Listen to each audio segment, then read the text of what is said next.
मेरे पति मुझसे 15 साल बड़े थे और मैं 20 साल की बहुत ज़्यादा गोरी और खूबसूरत लड़की थी। मुझे जो देखता वह दीवाना हो जाता। और मेरे पति भी देखने में बहुत लंबे चौड़े थे। उनका बर्ताव मेरे साथ अच्छा नहीं था। वह हमेशा से मुझसे नाराज़ ही रहते थे। शादी की पहली रात को उन्होंने मेरे साथ जो किया वह अच्छा नहीं था। मेरे सर से खून निकल रहा था और वह कमरा छोड़कर चले गए। उन्होंने पलटकर भी मेरी तरफ नहीं देखा। यह बात उस समय की है जब मैं बीए की पढ़ाई कर रही थी।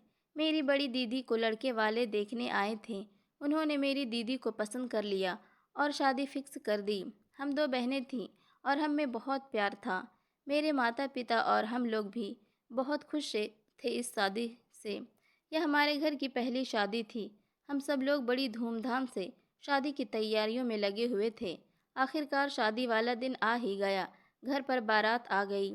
मंडप में दूल्हा बैठ गया और लड़के वालों ने कहा जाकर दुल्हन को बुला कर लाओ। हम सब लोग अपनी दीदी को बुलाने उनके कमरे में गए, लेकिन जब कमरा खोल कर देखा तो वहाँ पर दीदी नहीं थी। वहाँ पर सिर्फ एक लेटर मिला जिस पर लिखा हुआ था, पिताजी और माताजी, मैं यह शादी नहीं कर सकती। मैं किसी और से प्यार करती हूँ और मैं घर छोड़कर उसके साथ जा रही हूँ, इसलिए मुझे ढूंढने की कोशिश मत करना। यह सब सुनकर मेरे माता पिता के पैरों तले ज़मीन खिसक गई। वे तो अपना सुध बुध खो बैठे। अब तो बेइज्जती हो जाएगी पूरे समाज में। फिर मेरी मम्मी पापा ने मुझसे कहा, बेटा एक ही उपाय है कि तुम दुल्हन की जगह ले लो। अब हम लोगों की इज्जत तुम्हारे हाथ में ही है। मेरी तो कुछ समझ में नहीं आ रहा था कि अब मैं क्या करूं। मैं मम्मी पापा को ना भी नहीं कह सकती थी क्योंकि हम लोगों की इज्जत का सवाल था। इसलिए मैं दीदी के कपड़े पहनकर मंडप में बैठ गई और मैंने यह शादी कर ली। मैं यही सोच रही थी कि जब दूल्हे को पता चलेगा तो क्या होगा। मैं घूंघट ओढ़कर अपने ससुराल में बैठी थी। रात को जब दूल्हा आया और उसने घूंघट उठाया तो पूछा, तुम तो उसकी छोटी बहन हो, तुम यहाँ क्या कर रही हो? जाओ तुम अपनी बड़ी बहन को बुलाओ। मैंने अपने पति को सब कुछ सच सच बता दिया। यह सुनने के बाद वह बहुत तेज गुस्सा हुआ और मेरे मुंह पर 2-3 थप्पड़ लगा दिया और मैं वहीं पर गिर गई। मेरे सर से बहुत खून निकलने लगा, लेकिन उसने मेरी तरफ ध्यान नहीं दिया और बहुत चिल्लाया और कमरा छोड़कर बाहर चला गया।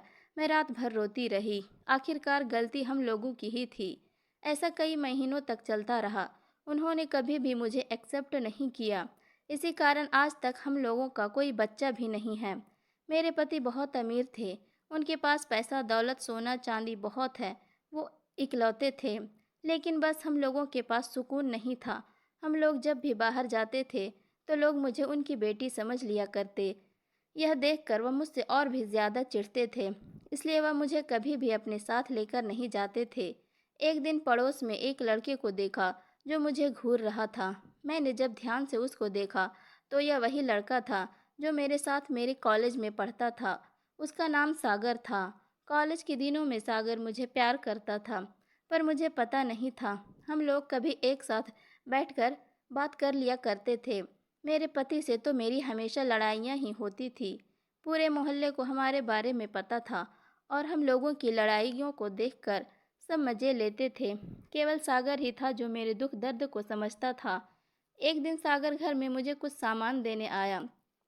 तभी अचानक मेरे पति आ गए और उन्होंने हम दोनों को एक साथ देख लिया। सागर वहाँ से चला गया, पर वह मेरे ऊपर बहुत चिल्ला रहे थे और मुझसे लड़ाई कर रहे थे। मैंने उनसे कहा कि मैं अब कभी उससे बात नहीं करूँगी, लेकिन वह मेरी बात सुनने को तैयार नहीं थे और अचानक से उनका बीपी बहुत हाई हो गया। वह चिल्लाते हुए नीचे की तरफ जाने लगे।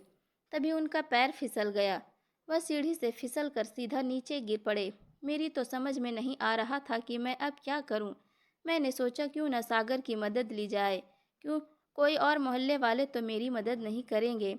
इसलिए मैं तुरंत ही सागर को बुला कर लाई और हम दोनों तुरंत उनको हॉस्पिटल ले गए। हॉस्पिटल ले जाने के बाद डॉक्टर ने मुझसे कहा कि आपके पति कोमा में चले गए हैं। अब भगवान ही इनकी रक्षा करे। मैं भगवान से बहुत प्रार्थना करने लगी, इनको जल्दी से ठीक कर दीजिए। मैंने और सागर ने दिन रात उनकी सेवा की। मेरे पति को भी एहसास हो गया था कि इतना पैसा दौलत होने के बावजूद भी किसी ने उनका साथ नहीं दिया। सिर्फ मेरी पत्नी और सागर ने ही मेरा इतना साथ दिया है। एक दिन डॉक्टर ने मुझे कॉल की और कहा, आपके पति होश में आ गए हैं। जल्दी आ जाइए। मैं सागर को लेकर जल्दी से हॉस्पिटल पहुंची। मेरे पति ने मुझसे कहा कि अब मेरे पास ज़्यादा समय नहीं है। यह लो संदूक की चाबी, तुम और सागर आपस में शादी कर लेना। मैं अब इस दुनिया से जा रहा हूँ। यह कहते ही वह इस दुनिया से चले गए।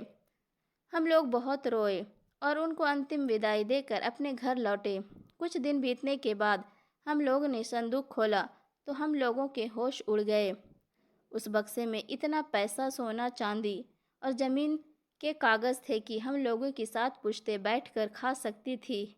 मैंने और सागर ने शादी कर ली।